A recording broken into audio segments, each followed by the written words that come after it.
absolutely. So, there's a lot to say in posture, and I mean, I can speak for hours about this from different angles, because it's something I've really studied, and in every angle. We also in Pilates you emphasize the breathing as well, the breath. Yes. Because with the breath, the organs also have their own movement. My goodness, yes. Just from the breathing. So when you're breathing, you're actually massaging your lung, your heart. And then your heart massages other organs. And so they are connected. It's not just, they don't work individually, they're very much connected. So there's a rhythm within your body with your organs. Each organ moves in a certain way. And you don't want to restrict that movement. You want movement within your body as well. Yes. So we can talk about moving physically on the outside, which integrates the brain, and then also that helps the movement in our own organs within them to keep them healthy. Yes, because as you're saying, if they've got enough space to move, that's going to improve circulation. Makes perfect sense. Yes. And the more circulation is in a specific organ, the better, because the oxygen is there. Yeah. Yes. And also, you just think of your diaphragm. When you're breathing in, the diaphragm moves down. There's a movement within your body. And that also it helps balance the hydrostatic pressure within your whole body, which keeps your organs healthy. But yes, movement does all of that. So in the Pilates, as I said, they emphasize breathing. That has so much different functions for your body. So who do you do Pilates with? Because that's fascinating. Well, I teach Pilates as well. I'm very involved in Pilates, especially on the rehab side.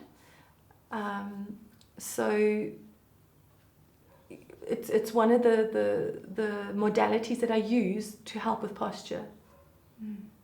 And where did Pilates start? Because it's interesting that a lot of people that actually have done ballet, they also do Pilates. What are the benefits and how does this whole thing, where did it start? Well, actually, Pilates was designed by a man. So when men say Pilates is only for women, well, oops. There's actually a guy, a man, that designed it, that came up with it. And his name was Joseph. Joseph Pilates. And he started it in the 1930s. It was a long time ago, so it's not new. So we're almost going on 90 years, actually. Yeah, it's not new at all. So he overcame, he managed to overcome and control a problem that he had. He had rickets. My goodness. As a young man. Would you think that there would be anything that could really help with that? Well, he was determined to find something. So as a young man, he decided to explore how he could help his bones. And he wanted to play sport, but he couldn't because of the disease he had. So he took his bed springs and he would exercise with bed springs, and he would find different ways to move that would help him strengthen his bones. My goodness. So you're telling me even using the muscles has an impact on the bones? Yes. So you strengthen your bones by using the muscles. My word. The body is very clever. Very interconnected. Very, very connected, very clever, it'll always find a way to correct itself or to help itself. So Joseph then played every sport that he wanted because he strengthened his muscles, which strengthened his bones. And he then ended up working in the ballet company.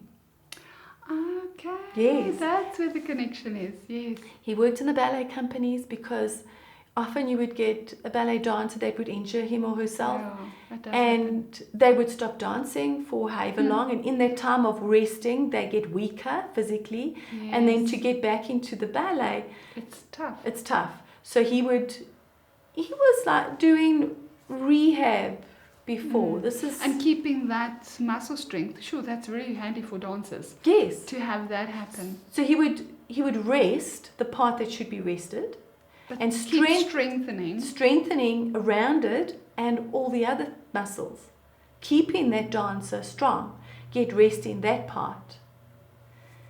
And what they found was it actually improved the ballet technique of the dancer. My goodness. So then it became a kind of secret in the ballet companies. But if you did some Pilates, that would improve your ballet. Yes. So now it's not a secret anymore. No, it's not a secret.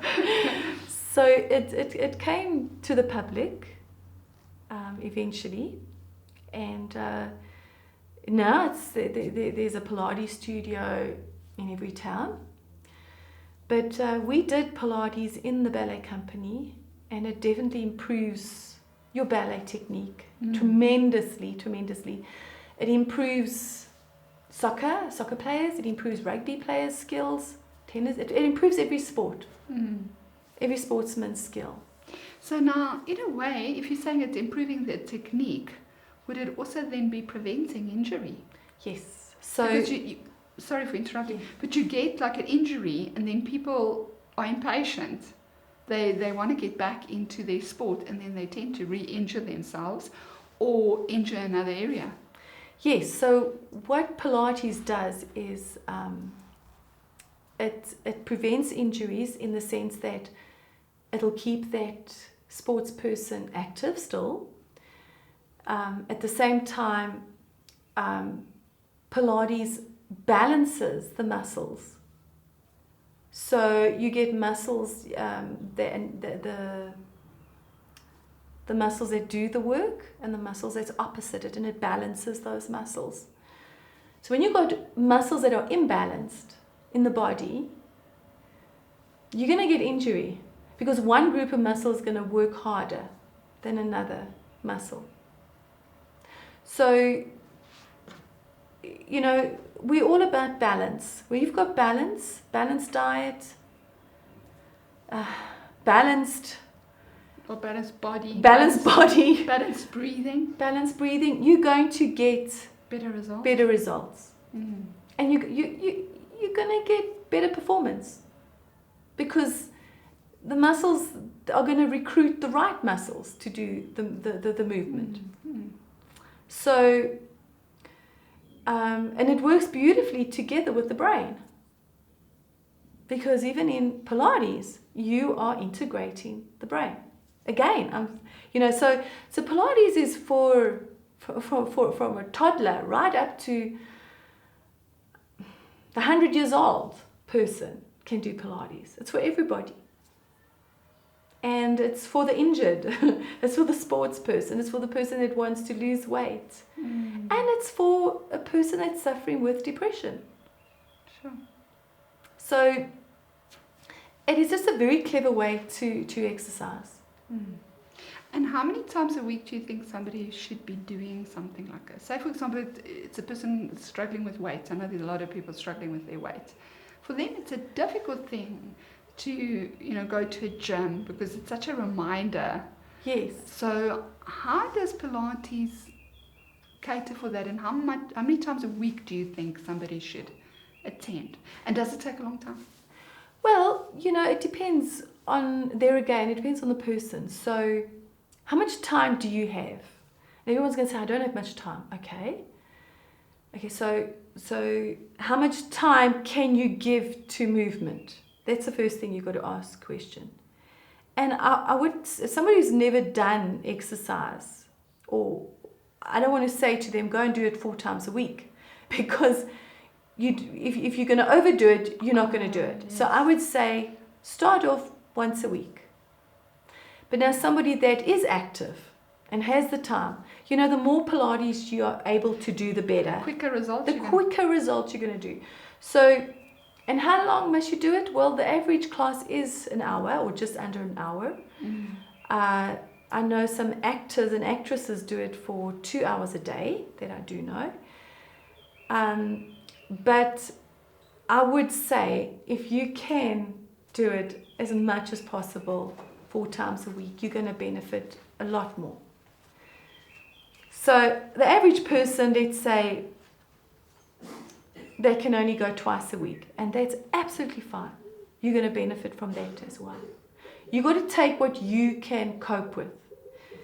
And I would suggest, if you can do other things like aqua aerobics, that's safe, it's clever, you won't injure yourself.